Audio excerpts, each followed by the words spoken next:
Vous avez besoin d'un espace publicitaire pour faire connaître votre société ou vos produits? Seul Guérit TV Monde peut vous satisfaire. Pour tout renseignement, contactez le 00229 91 19 10 10. Guérit TV Monde, le leader des web TV.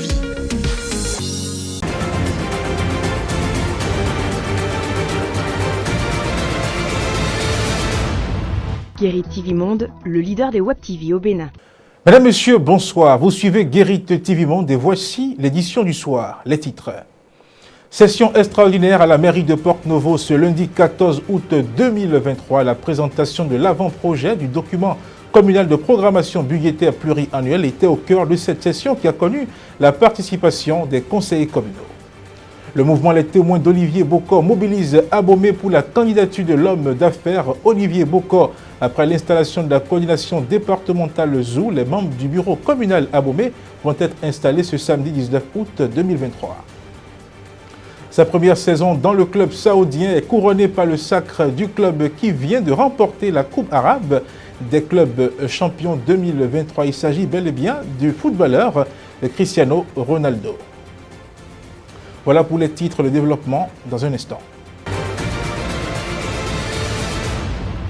Nous démarrons cette session d'information avec cette nouvelle en brève. Libération de 130 présumés terroristes par la Cour de répression des infractions économiques et du terrorisme, CRIET. Ceux-ci ont recouvré leur liberté ce jeudi 10 août 2023 alors qu'ils avaient été interpellés entre 2019 et 2022 pour des faits relatifs au terrorisme dans le Nord Bénin. Les concernés sont originaires de 6 pays, à savoir le Tchad, le Niger, le Nigeria, le Burkina Faso, le Togo et le Bénin. Selon BIP-FM, les 130 individus ont été libérés parce que les procédures dont ils ont fait l'objet ont été sanctionnées par des non-lieux.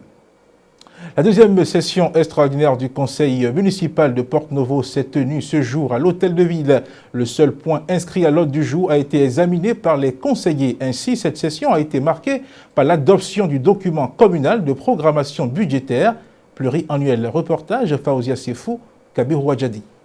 La présente session extraordinaire qui s'est ouverte ce lundi 14 août 2023 à la mairie de Porte-Novo a pour but l'étude du projet du document communal budgétaire pluriannuel. En présence des conseillers municipaux de la ville, le conseil de supervision présidé par le premier adjoint au maire représentant le maire Charlemagne Yankoti a présenté les différents projets à l'horizon 2024-2026. Il y a eu une réforme qui a été mise en place et cette réforme, c'est ça qui est en cours.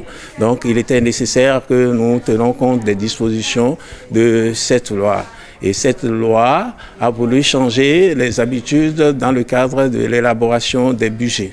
Et on souhaite que désormais, au lieu que nous passons à un budget annuel, il faut d'abord aller dans une logique de mise en place d'un document communal de programmation budgétaire pluriannuel qui prend en compte, d'abord il y aura des débats qui seront menés sur la base de ce document.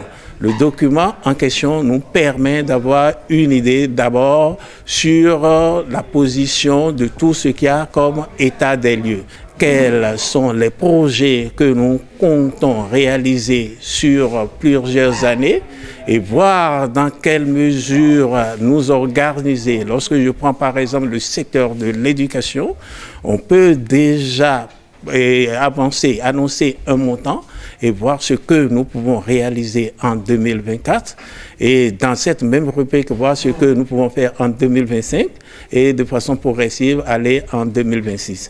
Là, ça nous permet de faire une planification sur 3 ans. À l'issue de la présentation, des amendements ont été apportés au document qui a été adopté à l'unanimité des conseillers. Les gens se sont intéressés à tout ce qui a été mis dedans. Des améliorations ont été apportées et tout ceci sera sanctionné par un procès verbal. Et ce n'est qu'après ça que nous irons tout droit maintenant au budget de 2024 en tenant compte des grandes orientations qui ont été exprimées au cours de cette session. Grâce à ce document, la mairie de Porte-Novo se dote ainsi d'une feuille de route nécessaire pour son développement et participer à l'épanouissement de la population. Ce journal se poursuit avec une autre nouvelle. En bref, la police républicaine, 61 flics déserteurs viennent d'être radiés du rang des fonctionnaires d'État. Une décision prise par un arrêté interministériel signé des ministres de l'Intérieur Alassane Seydou et celui des Finances Romuald Wadaï. Selon le journal Le Potentiel, cette radiation fait suite à une absence non justifiée de leur unité pour une durée de 30 jours ou absence illégale de son unité pour une durée cumulée de plus de 15 jours sur une période d'un an. Rappelons qu'il y a quelques semaines, 35 autres flics avaient été également radiés. Nous ouvrons à présent la page politique de cette édition. En prélude à l'installation des membres de la coordination communale Abomey du mouvement Les Témoins d'Olivier Bokor, le secrétaire exécutif national du mouvement, bienvenue à Kparoun, et le délégué départemental Zou, Wilfried Doho, rappellent les objectifs de l'initiative et le contenu de la sortie du samedi 19 août 2023. Suivez-les au micro de Guérit TV Monde. Bon, vous savez, on a l'habitude de dire que dans les grandes démocraties, ce sont les peuples qui font le choix des candidats, de ceux-là qui peuvent prendre la tête pour la gestion de la nation. Et depuis quelques années, notre nation, le Bénin, fait partie de ces grands pays démocrates, ce qui nous donne la liberté aujourd'hui en tant que mouvement, met sur pied pour susciter la candidature d'Olivier Bokor.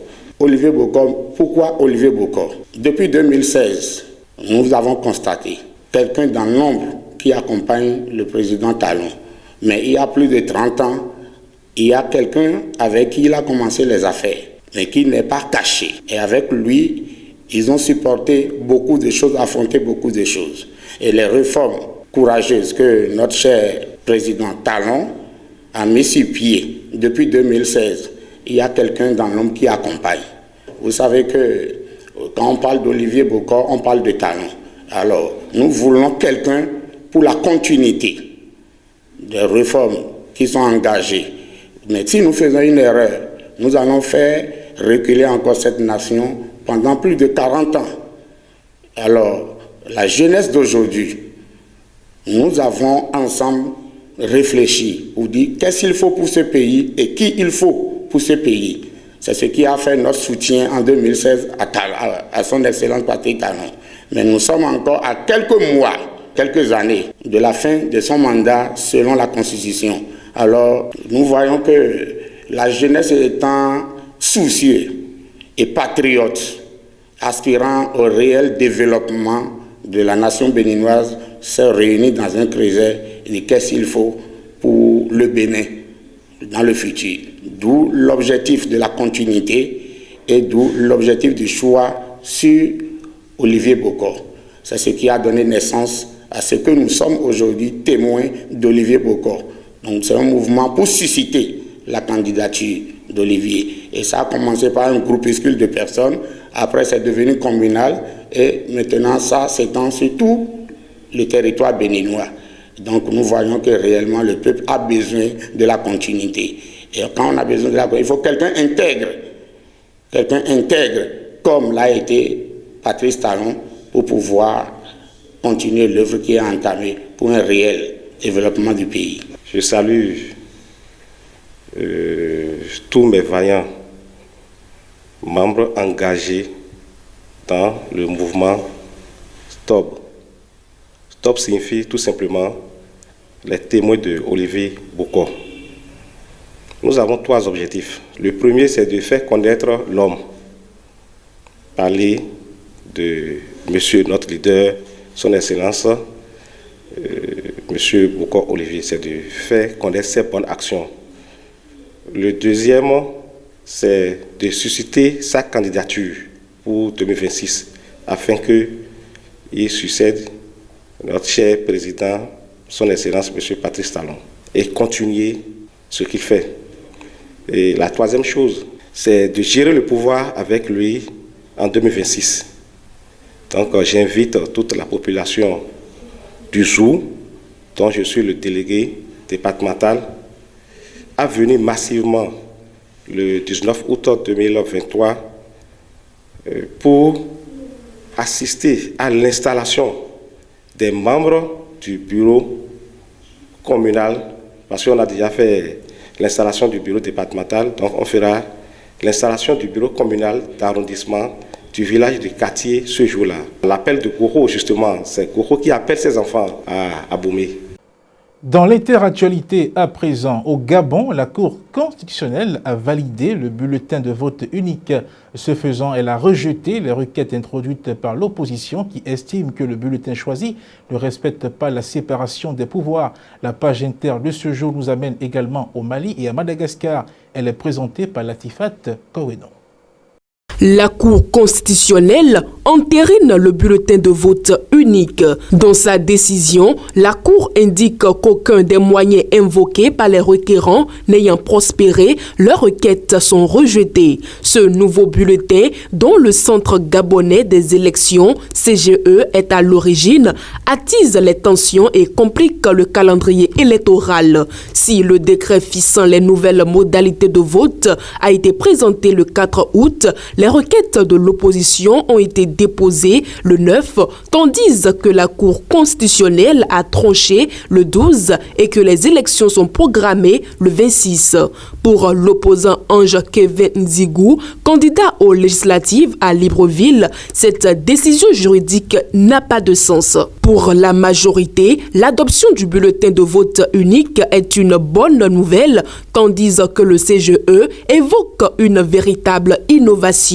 Frédéric Massavala Mabumba, l'un des porte-parole du Parti démocratique gabonais, PDG, estime que les membres de l'opposition qui ont critiqué le nouveau mode de scrutin sont des mauvais joueurs. C'est donc avec le bulletin unique que les électeurs gabonais iront voter pour le scrutin présidentiel et le scrutin local. La campagne électorale est officiellement ouverte depuis le 11 août. Autre actualité hors de nos frontières, la directrice de cabinet du président malgache, Romy Adrianarisoa, et un Français, Philippe Tabouto, ont été arrêtés au Royaume-Uni, soupçonnés d'avoir demandé des pots de vin pour l'attribution de licences d'exploitation au groupe minier britannique Gemfield. Romy Adrianarisoa est soupçonné d'avoir demandé un pot de vin de 260 000 € et 5% de part dans l'entreprise minière britannique Gemfield en échange de licences d'exploitation à Madagascar. Les deux suspects sont pour l'instant en détention provisoire dans la capitale, au moins jusqu'à leur prochaine audience annoncée le 8 septembre. Ils risquent jusqu'à 10 ans de prison et une amende non plafonnée. Nous chutons au Mali où la MINUSMA a quitté ce 13 août 2023 le camp qu'elle occupait à Ber dans la région de Tombouctou. Après Ogosagou, dans le centre, c'est le deuxième camp militaire dont les troupes onusiennes se retirent dans le cadre de leur départ du Mali qui doit s'achever d'ici la fin de l'année. Mais les casques bleus ont dû partir de Ber plus tôt que prévu en raison de la dégradation de la sécurité dans la zone, selon la mission onusienne qui a subi une attaque terroriste lors de son retrait. L'armée malienne et les supplétifs russes du groupe Wagner qui ont investi le camp de Ber ce 13 août 2023 ont eux aussi subi des attaques meurtrières attribuées à des groupes terroristes. Quant aux ex-rebelles de la coordination des mouvements de l'Azawad, signataires de l'accord de paix de 2015, ils contestent l'arrivée des forces maliennes à Ber. La MINUSMA a donc quitté Ber 3 jours plus tôt que prévu et dans la douleur. En effet, le dernier convoi qui a quitté le camp ce dimanche a subi 2 attaques successives. 4 casques bleus ont été blessés, selon la mission onusienne qui a revu ce 14 août son bilan à la hausse. Nous ouvrons maintenant la page sport.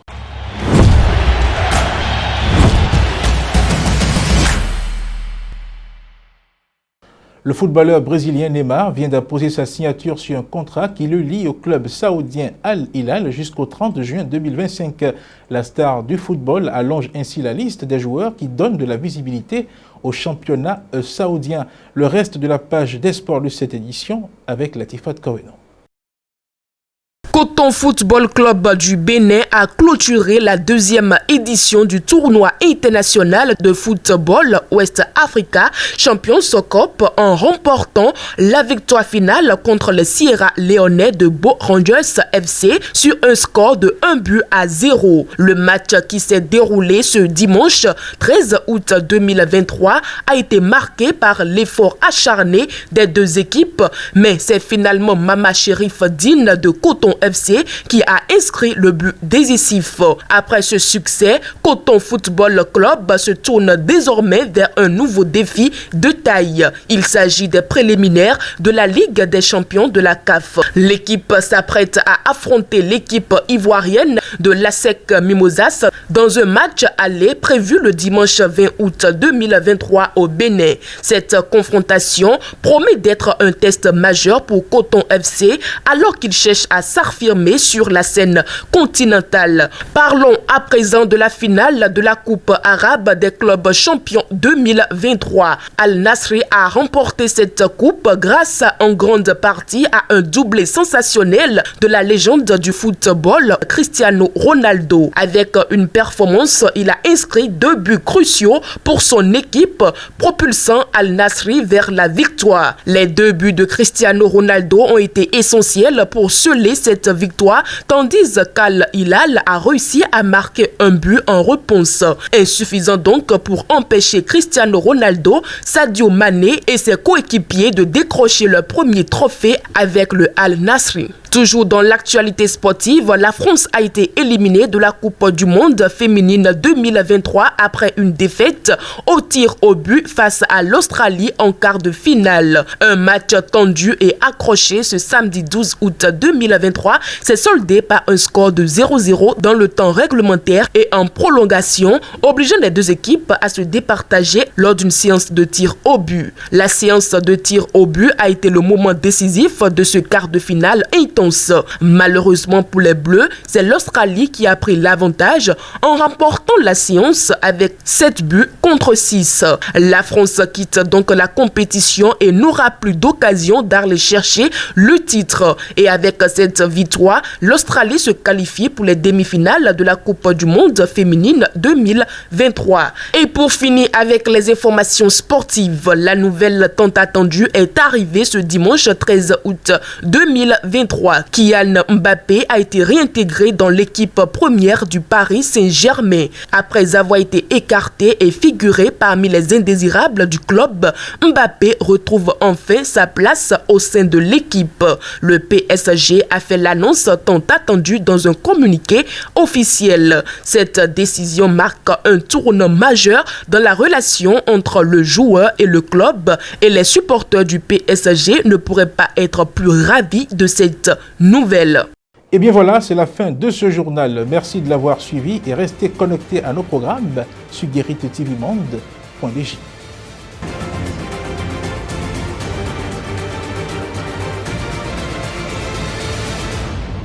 Guérit TV Monde, le leader des Web TV au Bénin.